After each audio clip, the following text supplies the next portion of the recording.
सर्वेभ्यो नमः। देववाणी संस्कृतम यूट्यूब चलदृश्यं प्रति भवतीनां च हार्दं स्वागतम। मित्रों, व्याकरण महाभाष्यम की लाइव कक्षा संख्या 17 को आज हम पढ़ेंगे। गत कक्षा में जो मैंने आपको पढ़ाया था उससे आगे पढ़ेंगे। हमने 10 प्रयोजन पढ़ लिए हैं और आज बाकी के जो प्रयोजन हैं उनको भी प्रयास करेंगे कि पूरे कर दिए जाएं। और मित्रों, ये आप जैसा हमारे बहुत सारे नए पाठक देववाणी संस्कृतम यूट्यूब चैनल से प्रतिदिन सब्सक्राइब करके जुड़ते हैं, तो सबसे पहले मैं आपसे यही निवेदन करना चाहूंगा कि यदि आप देववाणी संस्कृतम यूट्यूब चैनल से जुड़ रहे हैं तो सब्सक्राइब करके घंटी को ऑन अवश्य कर लीजिएगा, क्योंकि यहां पर प्रतिदिन दिन भर भिन्न भिन्न कक्षाएं चलती रहती हैं। तो उन कक्षाओं के सभी के आपको नोटिफिकेशन प्राप्त होते रहेंगे। आपको जो कक्षा पढ़नी है वो आप पढ़ सकते हैं, आपकी कोई कक्षा मिस नहीं होगी, ध्यान देंगे। और सभी पाठकों से ये भी निवेदन करता हूं कि आप बीच बीच में प्लेलिस्ट का अवलोकन जरूर करते रहें, क्योंकि आपके उपयोगी उसमें क्या सामग्री है। क्योंकि इस चैनल पर हजारों वीडियो, अभी वर्तमान में 2600 से अधिक वीडियो उपलब्ध हैं और निरंतर इस पर बढ़ती ही जा रही हैं। आने वाले समय में आपको लाखों वीडियो इस चैनल पर उपलब्ध होंगी, तो आप उस प्लेलिस्ट को देख करके भरपूर लाभ उठाइएगा। ये निःशुल्क अभियान है। चलिएगा मित्रों, और अधिक जानकारी के लिए आप यहां पर कॉल कर सकते हैं। और इस चैनल पर मुख्य रूप से ऑनलाइन शिक्षण कराने वाला मैं ही एक अध्यापक हूं, शिक्षक हूं, आचार्य हूं, गुरु हूं और आप सभी का मित्र हूं। तो इसलिए ये मेरा ही नाम है, आचार्य श्रवण कुमार। ठीक है, चलिए मित्रों, तो मैंने गत कक्षा में आपको ये प्रयोजन पढ़ाया था। आपको एक तो ये पढ़ाया था, सक्तुमिव तितौना तुनन्तु यत्र धीरा मनसा वाचमकृत अत्र सखायः सख्यानि जानते भद्रैषां लक्ष्मीर्निहिताधि वाची। और आपको यही पढ़ाया था, केवल एक प्रयोजन। ठीक है, आज हम 11वां प्रयोजन पढ़ेंगे। 13 प्रयोजन है ये जो बताए थे, तो 13 में 11वां, 12वां, 13वां छोटे छोटे हैं, आगे पूरे करेंगे आज। ठीक है, तो महर्षि पतंजलि जी कहते हैं कि और क्यों व्याकरण पढ़ना चाहिए। 11वां प्रयोजन बता रहे हैं आपको कि हमें व्याकरण इसलिए भी पढ़ना चाहिए कि हम, चलिएगा आपको दिख रहा होगा, दिख रहा है। कहते हैं सारस्वती, ये सारस्वती नाम की एक इष्टि है। इष्टि अर्थात यहां पर आपको विशेष रूप से समझ में नहीं आएगी, क्योंकि ये मीमांसा, पूर्व मीमांसा कर्मकांड का विषय है। तो कर्मकांड में ये इष्टि है, प्रायश्चित्त करने वाली इष्टि है। जब कोई यजमान कुछ गलत शब्द बोल देता है, जो बोला जाना चाहिए उसमें गलतियां हो जाती हैं, तो उसको ये सारस्वती नाम की इष्टि करनी पड़ती है एक। ठीक है, तो उसके बारे में बता रहे हैं कि सारस्वती इष्टि ना करनी पड़े इसलिए भी, माने प्रायश्चित ना करना पड़े इसलिए भी हमें व्याकरण पढ़ना चाहिए। वो बता रहे हैं सरल भाषा। याज्ञिकाः पठन्ति, माने याज्ञिक लोग, माने यज्ञ के यज्ञ कर्मकांड को कराने वाले जो विद्वान लोग हैं वो पढ़ते हैं, अर्थात अपने शास्त्रों में बताते हैं, मीमांसा दर्शन आदि में, कि आहिताग्निरप शब्दम प्रयुज्य प्रायश्चित्ती याम सारस्वतीम इष्टिम निर्वपेत इति। कहते हैं कि जो कर्मकांड के विद्वान हैं वो कहते हैं कि आहिताग्नि है। आहिताग्नि माने जिसने अग्नि का आधान किया है, अर्थात यजमान बनाए मुख्य रूप से बड़े यज्ञों में। सोम याग है, वाजपेयी याग है, और भी बहुत सारे बड़े बड़े याग हैं उसमें कर्मकांड विषय में। तो आपको मुख्य रूप से यहाँ वो नई चीज समझनी है। तो कहते हैं कि वहां पर आहिताग्नि ही माने जिसने अग्नि का आधान किया है, अर्थात यजमान का पद धारण किया है, वो अपशब्दम प्रयुज्य। यदि अपशब्द वो बोल करके अपशब्द उससे भूल गया तो उसको क्या है, प्रायश्चित्तीयाम सारस्वतीम इष्टिम निर्वपेत। माने उसे, उस आहिताग्नि को, उस यजमान को अपशब्द यदि उसने बोल दिया तो उसको विधान है कि अपशब्द बोलने के बाद में उसको प्रायश्चित्ती सारस्वती नाम की इष्टि करनी पड़ेगी। तो सारस्वती नाम की इष्टि वहां कुछ हैं विधियां, वो वहीं पर जानने योग्य हैं। निर्वपेत माने माने उसको सारस्वती इष्टि को करे यजमान। कब करे, जब कोई गलत शब्द बोल दे, अपशब्द बोल दे, शब्द के स्थान में अपशब्द बोल दे, तब। तो कहते हैं प्रायश्चित्तिया मां भूमेत्यध्येयं व्याकरणम। हम प्रायश्चित्तीय इष्टि को करने वाले ना बने, हम मत यजमान ना बने, यजमान प्रायश्चित इष्टि ना करनी पड़े। इसलिए क्या है, इसलिए भी यजमान को भी व्याकरण पढ़ना चाहिए। तो पक्का व्याकरण होगा यजमान, वो अपशब्द बोलेगा ही नहीं। अपशब्द बोलेगा नहीं तो उसको सारस्वती इष्टि करनी ही नहीं पड़ेगी। और यदि व्याकरण नहीं है, जानता नहीं है, और यजमान जी बन गए और गलत शब्द बोल दिए, तो फिर ब्रह्मा ने कहा भाई करो सारस्वती इष्टि, लाओ दान दक्षिणा, तो फिर सारस्वती इष्टि करनी पड़ेगी। तो वो सारस्वती इष्टि अच्छी नहीं मानी जाती है, क्योंकि वो गलती के लिए किया हुआ एक तरह से प्रायश्चित्तीय कर्म है।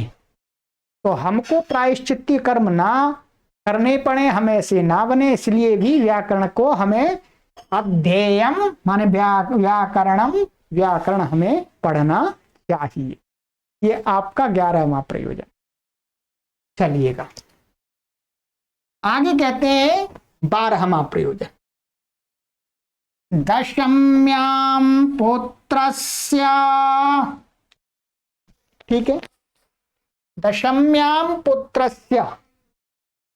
ये आगे ये नामकरण का बता रहे हैं। नामकरण में अर्थात जो पुरोहित होता है वो नाम करेगा, पुरोहित तो करेगा।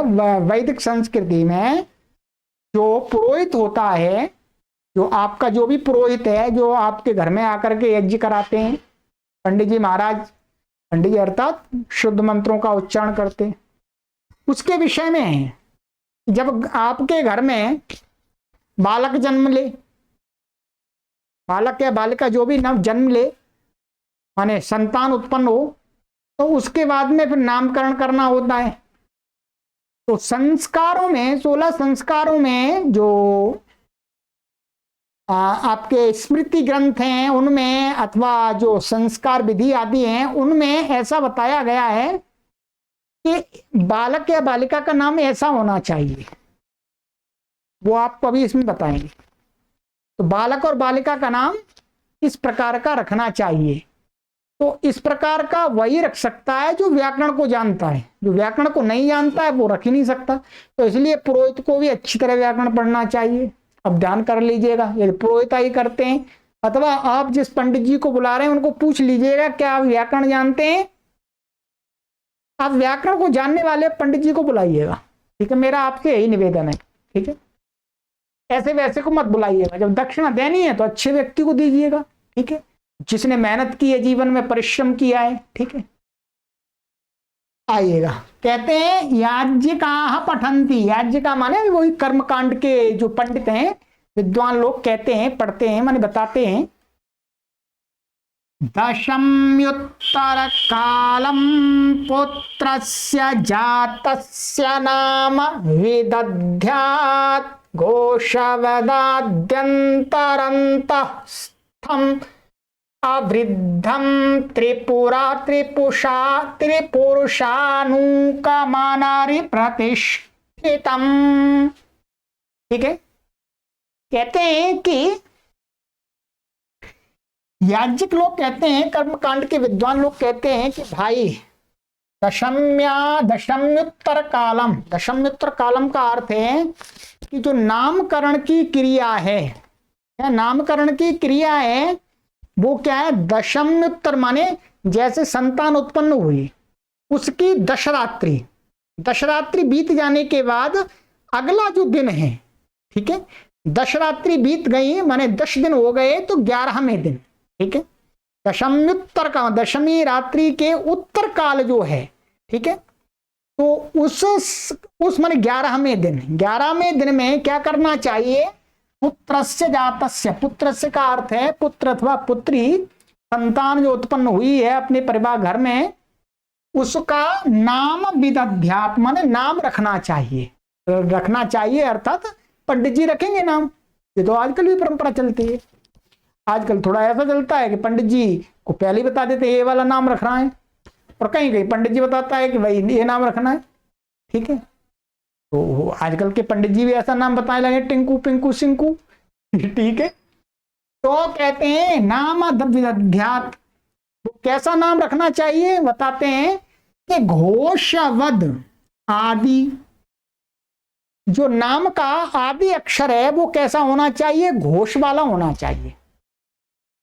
घोष का अर्थ होता है कि जो वर्ग हैं हमारे, कवर्ग, चवर्ग, टवर्ग, तवर्ग, पवर्ग, ठीक है, इनके पहले, तीसरे और 5वें, ठीक है, घोष बनता है। ठीक है, क्या सॉरी क्या 5वें, पहले नहीं, 5वें और चौथे और तीसरे, पहले दूसरे नहीं आएंगे इसमें। ठीक है, 5वें, चौथे और तीसरे, और कौन से आते हैं, माने हा या व र, ये भी आ जाते हैं, हर्ष आ जाते हैं उसके अंदर, हा या व र ला, ये भी आ जाते हैं। तो एक क्या है, घोषवान बताए गए हैं, इनका वर्णोच्चारण शिक्षा में जो हर्ष प्रत्याहार है, हर्ष, क्या जो हर्ष प्रत्याहार है, हर्ष प्रत्याहार के अंतर्गत आए हुए वर्ण, हर्ष प्रत्याहार के अंतर्गत आए हुए वर्ण हैं वो घोषवान कहे गए हैं वर्णोच्चारण शिक्षा में। तो हर्ष के अंतर क्या आता, हा या व रा और ला आ गया। ठीक है, और फिर न्या मा गा नम, ये 5वें आ गए, झा भाइया घाडा धश, ये चौथे आ गए, और जाबा गाडा दश, ये तीसरे आ गए। तो तीसरे वर्ग के तीसरे, चौथे, 5वें, और क्या हा या व र ला, ये नाम का आदि अक्षर ऐसा होना चाहिए, इनमें से होना चाहिए।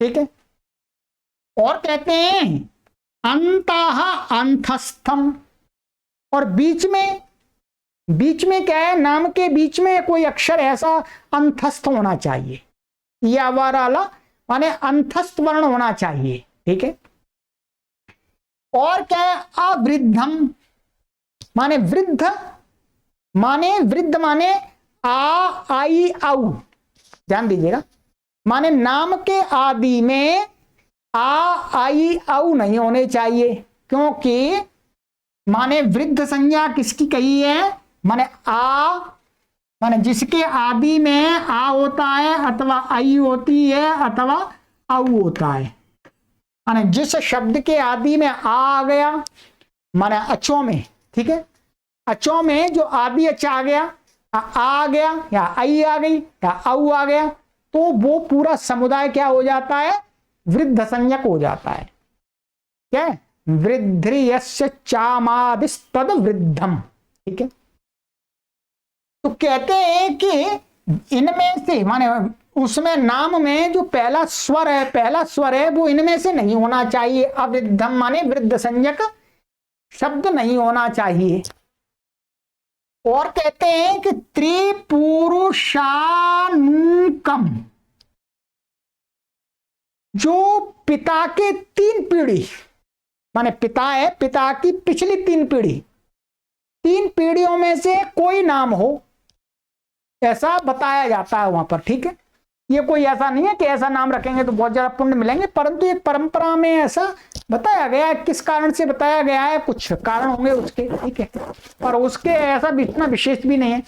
तो क्या है, त्रिपुरुषानुकम, त्रिपुरुषानुकम का अर्थ है 3, माने पिता की पिछली 3 पीढ़ियों में से कोई नाम हो, जो पीढ़ियों के नाम है, 3 पीढ़ी में कोई लोग आ रहे हैं, उनका कोई नाम हो सकता है। और अनारी प्रतिष्ठम, परंतु आपका शत्रु का नाम नहीं होना चाहिए। आपकी किसी से दुश्मनी है तो जो आपका शत्रु है, दुश्मन है, उसका नाम नहीं रखना चाहिए। तो ऐसा नाम क्या है, प्रतिष्ठित होता है, माने ऐसा नाम प्रसिद्धि को प्राप्त होता है, ऐसा बताया गया है कर्मकांड में। ठीक है,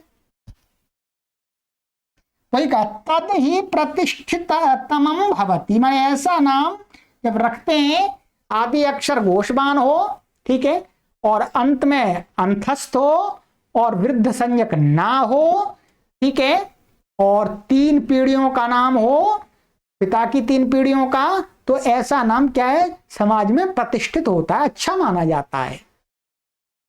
और कहते हैं द्व्यक्षरम चतुरक्षरम व नाम कृतम कुरियात, पंडित जी को क्या करना चाहिए कि 2 अक्षर, ये ऊपर लक्षण बताए, उसी के साथ और भी बता रहे हैं कि 2 अक्षर का होना चाहिए, मतलब छोटा नाम होना चाहिए, जैसे राम, श्याम, कृष्ण, 2 अक्षर का मतलब हो गया 2 अक्ष, ध्यान देंगे, या सारे वर्ण नहीं, 2 वर्ण का नाम नहीं है, 2 अक्ष स्वर का नाम। ठीक है, तो इस प्रकार का 2 का अथवा 4 का होना चाहिए, 3, 5 आदि का नहीं होना चाहिए, 4 अक्षर का होना चाहिए। और कहते हैं कि कृत प्रकृतम, माने कृतम का अर्थ है कृत प्रत्ययांत। अष्टाध्यायी में महर्षि पाणिनि के जो कृत प्रत्यय हैं, वो कृत प्रत्यांत शब्द होना चाहिए, न तद्धितम, तद्धित प्रत्यांत शब्द नहीं होना चाहिए, ऐसा मना किया है। तो ये कृत प्रत्यय और तद्धित प्रत्यय कहां पर हैं, व्याकरण के अंदर, अष्टाध्यायी के अंदर। घोष अघोषे कहां है, व्याकरण के अंदर। अंतस्थ कहां है, व्याकरण के अंदर। तो कहते हैं कि इस प्रकार का विधान है, याज्ञिक लोग, कर्मकांडी लोग ऐसा बताते हैं कि इस प्रकार से हमें अपनी संतानों का नाम रखना चाहिए। तो कहते हैं कि भाई न चान्तरेण व्याकरणम कृतस्तद्धितावास शक्या विज्ञातुम, कहते हैं कि न चा अंतरेण व्याकरणम, और व्याकरण के बिना, व्याकरण के बिना कृतः तद्धितावा, माने ये कृत प्रत्यांत शब्द है, ये तद्धित प्रत्यांत शब्द है, शक्या विद्या तुम समर्थ नहीं है, बिना व्याकरण के तो कोई जान ही नहीं सकता कि कृत प्रत्यांत शब्द है या तद्धित प्रत्यांत है। उस तद्धित और कृत प्रत्यांत बात को जानने के लिए व्याकरण परम आवश्यक है। तो इसलिए क्या है, व्याकरण हमें पढ़ना चाहिए, जिससे हम कृत प्रत्यांत और तद्धित प्रत्यांत नाम रख सकें। ये प्राचीन काल की बात है, अब इतनी सूटेबल नहीं रही है, साफ साफ हम कहते हैं, और ऐसा नाम आपको बहुत कम ही मिलेंगे, बहुत कम ही मिलेंगे। इससे ये तो जाहिर होता है, देखिएगा, इसमें कोई वैज्ञानिक बात नहीं है, ये तो मैं भी मानता हूं और आपको बता भी रहा हूं, कोई बहुत बड़ी वैज्ञानिक बात नहीं है इस प्रकार का नाम रखने से, क्योंकि हमें प्राचीन काल के ही लोगों के इस शर्त से विपरीत नाम मिलते हैं, और वो श्रेष्ठ लोग हुए, श्रेष्ठ लोग हुए, वो श्रेष्ठ लोग हुए। अब देखिए श्रेष्ठ लोग हुए, ठीक है। अब भगवान श्री कृष्ण जी का नाम है, भगवान श्री कृष्ण जी का नाम है, क्या नाम है उनका? कृष्ण नाम है, कृष्ण। ठीक है, इसमें शर्त घटती नहीं है। क्या?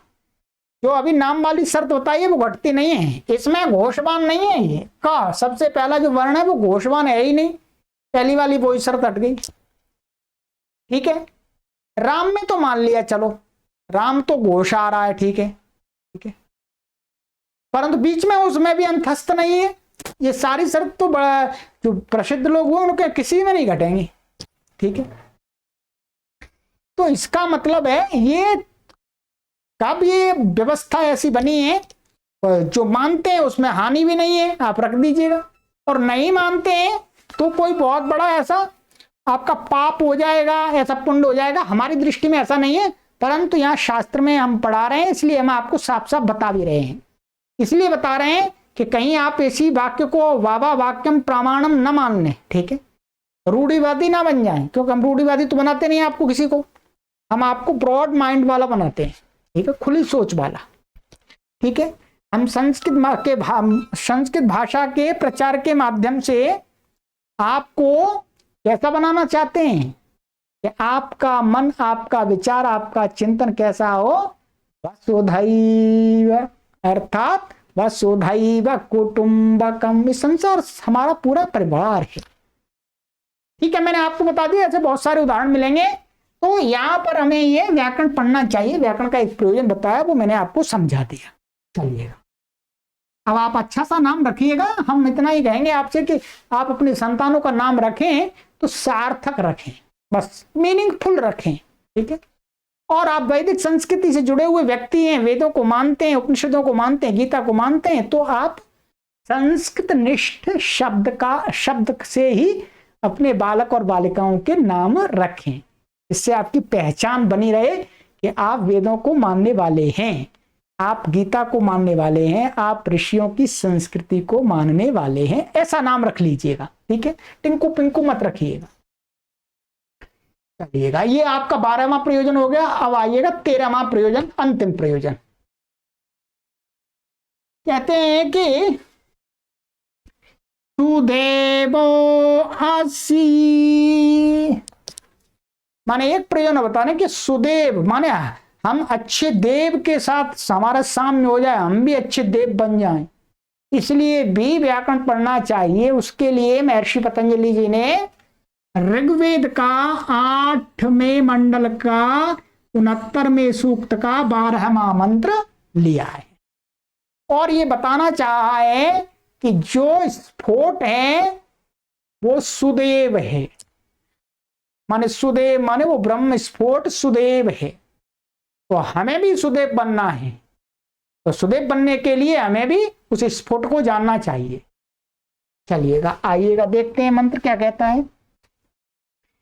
सुदेवो असि वरुण यस्य ते सप्त सिंधवः अनुक्षरन्ति काकुदं सूर्यं सुशिरामिव। क्या कहा? चलिएगा आगे इसका हम वही महर्षि पतंजलि जी की भाषा में एक एक शब्द का उन्होंने अच्छा अर्थ स्पष्ट किया है। ठीक है, कहा यहां पर ये कहा कि हे ब्रह्म, हे स्फोट, हे वरुण, वरुण आप क्या है? सुदेव असि, आप सुदेव हैं, अच्छे देव हैं। और क्या है? यस्य ते सप्त सिंधवा, आपकी 7 नदियां हैं, 7 आपकी सिंधु नदियां हैं, सिंधु नदियां हैं। ठीक है, जिसकी 7 सिंधु नदियां हैं। और कहते हैं अनुक्षरंति काकुदम, और वो कहां से बहती हैं? ये तालु से बहती हैं, तालु से क्षरित होती हैं, प्रकाशित होती हैं। और क्या? सूर्यम सुशिरामेव, जैसे माने लोहे के अंदर छिद्र, माने लोहे के अंदर बारीक छिद्रों से अग्नि प्रविष्ट होकर के उसको अंदर से लोहे को प्रकाशित कर देती है, वैसे ही वो 7 नदियां हैं क्या है? तालु प्रदेश को प्रकाशित करती हैं। ये एक उपमा से भरा हुआ मंत्र है। ठीक है, अब इस बात को मैंने आपको समझा दिया। अब देखिएगा महर्षि पतंजलि जी एक एक शब्द का अर्थ खोलते हैं। आइएगा, क्या कहते हैं?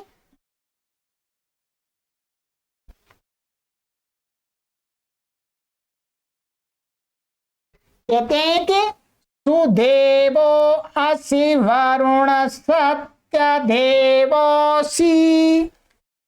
मंत्र में लिया था कि सुदेवो असि वरुण, हे वरुण देव, हे वरुण माने ब्रह्म को ही कहा गया है। ठीक है, कैसे हो आप? सत्य देवो असि, सुदेव का अर्थ है आप सत्य हैं, आप झूठे मूठे नहीं है, सत्य देव हैं आप। सत्य देव माने आपकी सत्ता है।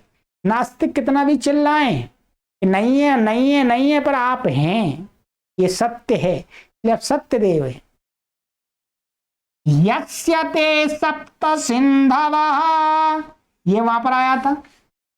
माने जिसकी वे 7 सिंधुएं हैं, 7 नदियां हैं। कौन सी कहते हैं? सप्त विभक्तयः। 7 नदियां कौन सी हैं? विभक्तियां हैं। अब देखिए शब्द पे आ गए। अब ये यहां पर जो सत्य देव है ये क्या है? स्फोट को कह रहे हैं। यहां पर ध्यान देंगे, यह व्याकरण में ये स्फोट को कह रहे हैं कि स्फोट रूपी शब्द ही यहां सत्यदेव है। और उस स्फोट रूपी शब्द की, ब्रह्म की, क्या है? ब्रह्म माने स्फोट कह रहे हैं, इसलिए स्फोट के क्या है? वो 7 सिंधुएं क्या है? 7 विभक्तियां ही है। माने उस शब्द के 7 विभक्तियों में रूप चलते हैं, वही तो उसकी 7 सिंधुएं हैं, नदियां हैं।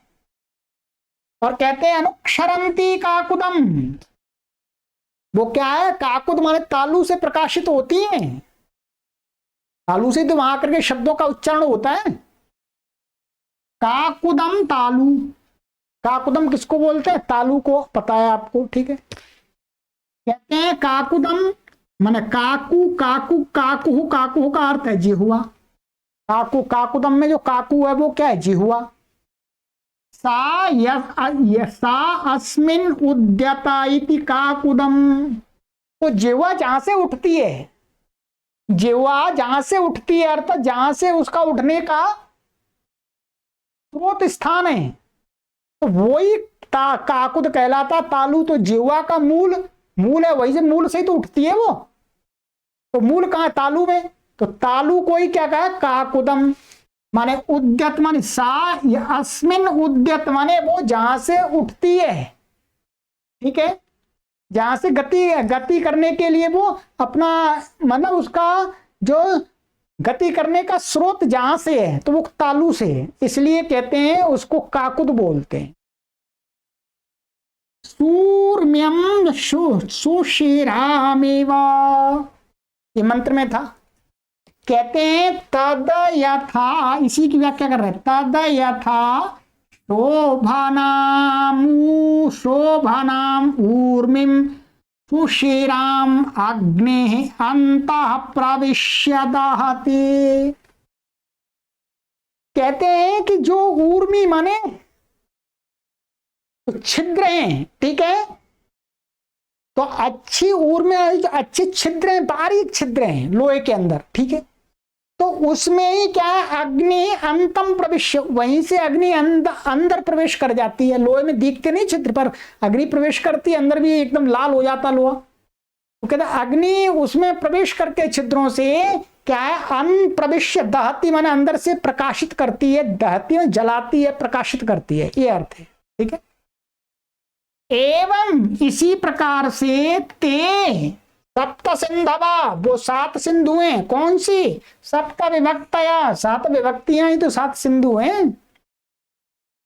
तालु अनुक्षरंती माने तालु स्थान से प्रकाशित होती है, प्रकटित होती है, वही तो शब्द का उच्चारण होता है। कहते हैं तेना असि सत्य देवा, उस हेतु से आप स्फोट देव, आप सत्य देव है। स्फोट को कहा जा रहा है आप सत्य हैं, या व्याकरण में। ठीक है, तो आप स्फोट सत्य देव हैं। सप्त सत्यदेवाः स्यामेत्यध्येयं व्याकरणम्। माने हम भी सत्यदेव बन जाएं, हम भी सत्यदेव बन जाएं, इसलिए श्यामन हो जावे, इसलिए अध्येयम व्याकरणम, व्याकरण को पढ़ना चाहिए। तो देवो आसी मंत्र का वही वहां से आरंभ किया है, समझ में आ गया। ये प्रयोजन है आपका अंतिम प्रयोजन 13वां प्रयोजन। अब लोग बताते हैं कि 13 संख्या गलत है, महर्षि पतंजलि ने जो यहाँ 13 रखी है। संख्या कोई गलत नहीं होती है, ठीक है, हमारा दिमाग गलत होता है, ठीक है। तो आपके अभी तक कितने प्रयोजन बता दिए? 5 पहले बताए थे, 13 ये प्रयोजन है, ठीक है। 18 प्रयोजन महर्षि पतंजलि ने बता दिए हैं स्पष्ट रूप से। इसका मतलब और भी बहुत सारे प्रयोजन है, बहुत सारे प्रयोजन है। ये तो केवल उपलक्षण के लिए यहाँ पर कुछ गिना दिए हैं, ठीक है। तो काफी दिन हो गए प्रयोजनों को गिनते गिनते, अब आपको मैंने समझा दिए, ठीक। और एक एक शब्द करके मैंने समझाया है, ध्यान देंगे, गलत नहीं समझाया, एकदम एक एक शब्द समझाया मैंने आपको, ठीक है। चलिए अब ये तो हो गया। अब कोई व्यक्ति, महर्षि पतंजलि जी पढ़ा रहे हैं, ऐसा मानिए पढ़ा रहे हैं, तो कोई व्यक्ति ने ये सारे प्रयोजन सुन लिए, ठीक है महाराज जी आपने प्रयोजन तो बता दिए। अब थोड़ी हमारी शंका हो रही है। महर्षि पतंजलि ने कहा भाई बोलो, बोला वो व्यक्ति, बोला क्या बोला? महर्षि पतंजलि ने अपनी तरफ से उठाई है शंका। ये कहते हैं किम पुनरिदम व्याकरणमेवाधिजिगां समानेभ्यः प्रयोजनमन्वाख्यायते न पुनरन्यदपि किंचित ओमित्युक्ता उक्त्वा वृत्तान्तशः शमित्येवमादीन् शब्दान् पठन्ति। ठीक है, क्या कहते हैं? गुरुजी महाराज जी, किम पुनाइदम, क्या ये पुनाइदम माने ये जो व्याकरण, आपने व्याकरण का प्रयोजन बताया पढ़ने का, क्या ये व्याकरणम, ये व्याकरण का जो प्रयोजन है ये अधिजिगां समानेभ्यः प्रयोजनम अन्वाख्यायते। ये जो व्याकरण पढ़ने के लिए आपने बताया ये सारे प्रयोजन है, ये क्या व्याकरण को पढ़ने की कोई इच्छा करे, ध्यान दीजिएगा, व्याकरण की पढ़ने की कोई इच्छा करे उसके लिए, अथवा न पुनरन्यत किंचित, और जो दूसरे बता रहे हैं ओम इत्युक्ता उक्त्वा वृत्तान्तशः शम इति एवं आदि शब्दान पठन्ति। इस पंक्ति से कह रहे हैं अथवा उन लोगों को भी है कि जो वेद पाठियों के लिए कहा जा रहा है। वेद पाठी क्या करते हैं? शुरू में जब वेद पाठ आरंभ करते हैं तो ओम हरि ओम, ओम हरि ओम ऐसे बोलते हैं, ठीक है, और अंत में बोलते हैं शम, ठीक है। तो कहते हैं कि जो इस प्रकार से वेद के मंत्रों का पाठ करते हैं, न पुनः अन्यत किंचित अपि, जो दूसरे लोग हैं उनके लिए तो नहीं है, कहीं उनके लिए तो नहीं है, ये तो जो व्याकरण को पढ़ने वाले उन्हीं के लिए है ना।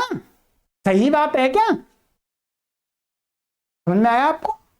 दो चीजें पूछना चाह रहा है, एक तो आपने जो प्रयोजन बताए हैं ये, और जो व्याकरण पढ़ना चाहिए ये किसके लिए? जो व्याकरण को पढ़ना चाहते हैं उनके लिए बताए हैं आपने, अथवा जो ये वेद पाठ करते हुए घूमते हैं, ओम आदि में बोलते हैं और शम अंत में बोलते हैं, उनके लिए भी है ये, उनके लिए नहीं है क्या? अर्थात है कि नहीं है ये बता दीजिए गुरुजी। तो कहते हैं, अब बहुत अच्छी बात बता रहे हैं महाराज जी, ध्यान रखना, सभी लोग ध्यान रखना। अब महर्षि पतंजलि जी उत्तर दे रहे हैं, भाई सुनो। पुरा कल्प एतदासीत, कहते हैं पुरा कल्पे एतद आसीत। पुरा कल्प माने प्राचीन समय में, क्या है? प्राचीन माने महर्षि पाणिनि से भी पूर्व के समय में मान लीजिएगा, देखो ये तो करोड़ों अरबों सालों की परंपरा रही है।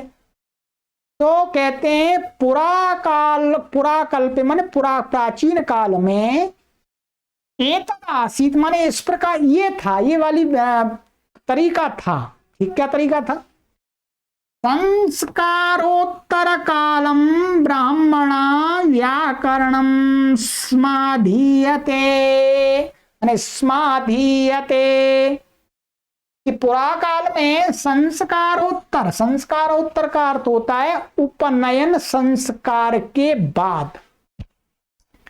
ठीक है, उपनयन संस्कार के बाद ब्राह्मणा का अर्थ है जो इस विद्या को पढ़ते थे, मानिएगा। ठीक है, ब्राह्मण अर्थात एक विद्या के पढ़ने वाले। ठीक है, माने तो वो अपने बालकों को भी पढ़ाते थे। तो ब्राह्मण कर्म में लगे हुए जो लोग थे, उनके जो बालक थे, वो क्या है? ब्राह्मण कर्म का अर्थ है विद्या का प्रचार प्रसार आदि। ब्राह्मण कर्म का ये मतलब नहीं है कि जाति से, कि भाई ब्राह्मण पिता के घर से माता के घर से जन्म ले लिया और जूते चप्पल की दुकान खोल के बैठे हुए हैं, वो वाली बात नहीं है।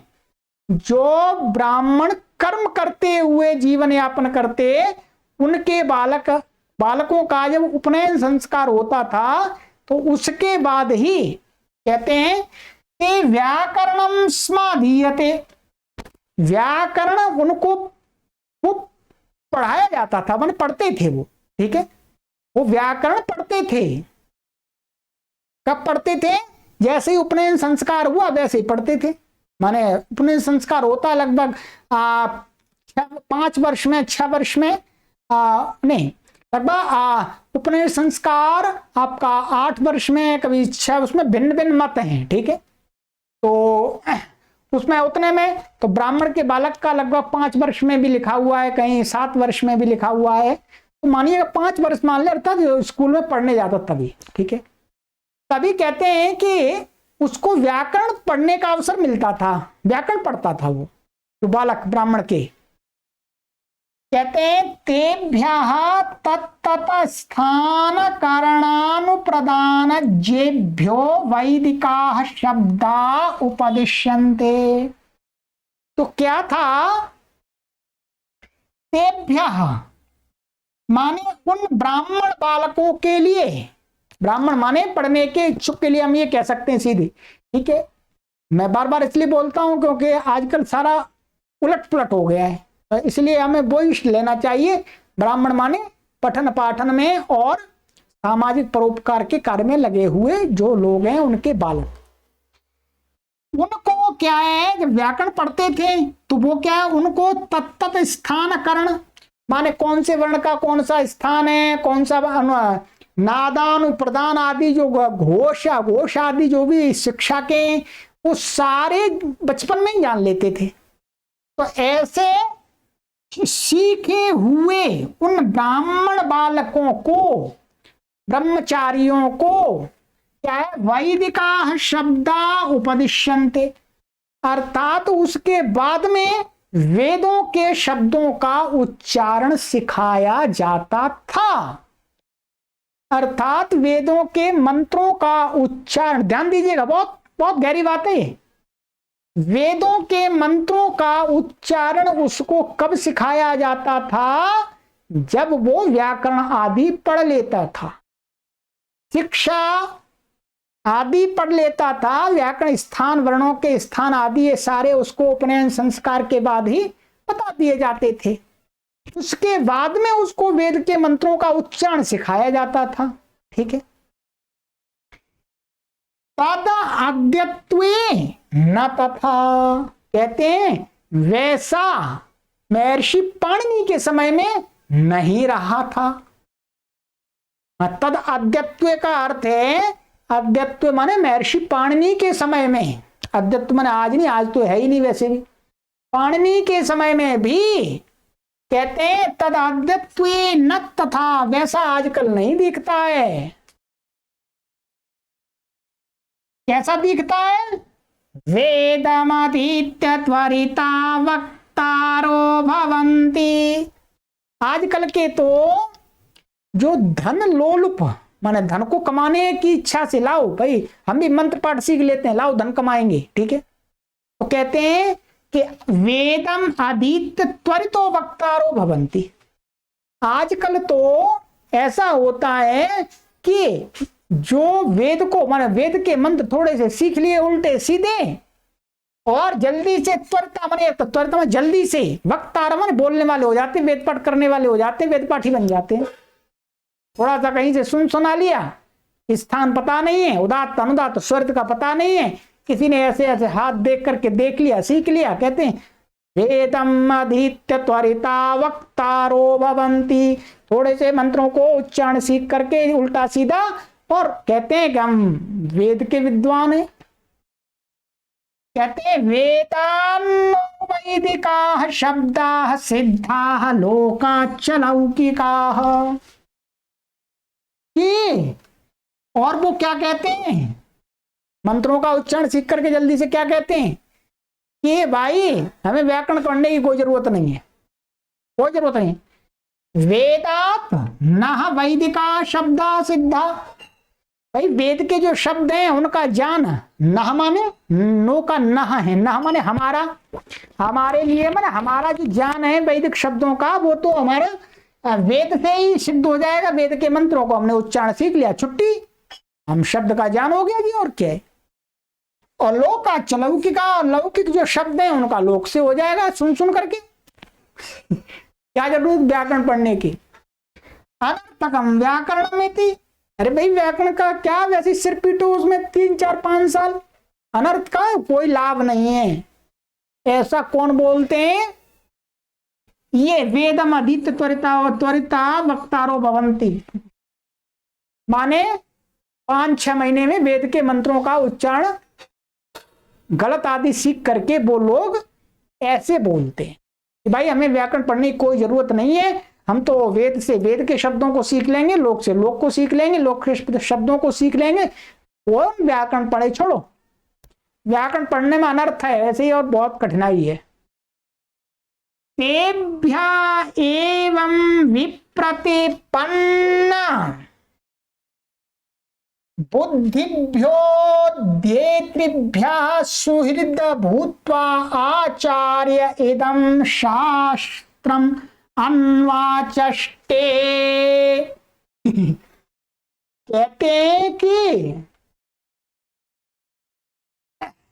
तेभ्या माने इस प्रकार के उन लोगों के लिए, इस प्रकार से, तेभ्या एवं माने एवं कैसे, विप्रतिपन्न बुद्धिभ्या माने नष्ट बुद्धि वाले, मूढ़ मति वाले, उन मूढ़ मति वाले वैदिकों के लिए कहते हैं अध्येतृभ्या माने जो पढ़ने वाले लोग हैं, सुहृद भूत्वा माने मित्र होकर के, माने मित्र रूप होकर के, मित्रवत होकर के, आचार्य माने आचार्य महर्षि पाणिनि जी, इदम शास्त्रम चष्टे, इस शास्त्र को बताते हैं, इस शास्त्र का उपदेश करते हैं।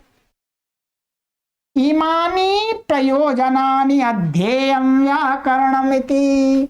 उन लोगों को ये समझाने के लिए भाई तुम वेद से वेद के शब्दों को और लोक से लोक के शब्दों को नहीं जान सकते हो, ये प्रयोजन उन्होंने बता दिए हैं। इसलिए भी व्याकरण सबके लिए, केवल व्याकरण पढ़ने की इच्छा वाले ही नहीं, जो वेदों के मंत्रों का उच्चारण करते हैं उनको पहले मंत्रोच्चारण से पहले व्याकरण पढ़ना चाहिए। ठीक है, स्पष्ट हो गया। यहां तक ये प्रकरण आपका एक समाप्त हो गया है। ये मैंने आपको बता दिया कि व्याकरण के प्रयोजन, 18 प्रयोजन हमने देख लिए अभी तक, और ये उन लोगों के लिए मुख्य रूप सबके लिए है। व्याकरण तो सबको जानना चाहिए, तो पढ़ने की इच्छा वाले उनके लिए भी। और ये जो प्रयोजन बताए, ये प्रयोजन मुख्य रूप से किसको पॉइंट करके बताए हैं, जो आजकल के वैदिक लोग हैं, जो व्याकरण से शून्य और जो अपने आप को मंत्रों का गलत उच्चारण करके विद्वान घोषित करते हैं उन लोगों को लिए ये सूचनाएं, उन लोगों के लिए महर्षि पाणिनि जी ने बताए हुए जो प्रयोजन है उनको महर्षि पतंजलि जी ने यहां पर हम सभी के लिए बताया है। चलिएगा, अब नई चर्चा चालू होगी। इस शब्द की बहुत अच्छी चर्चा तो चल ही रही है, और फिर हम भी प्रयास करते हैं कि उसको और अच्छा बना दें थोड़ा सा। ठीक है, चलिएगा, आगे की कक्षा में मिलते मित्रों। पढ़ते रहिएगा, आनंद लेते रहिएगा। ये बहुत प्राउड ग्रंथ है, मैंने आपको पहले ही बताया था कि ये हर व्यक्ति इसको समझ सकता है। सर्वेभ्यो नमः।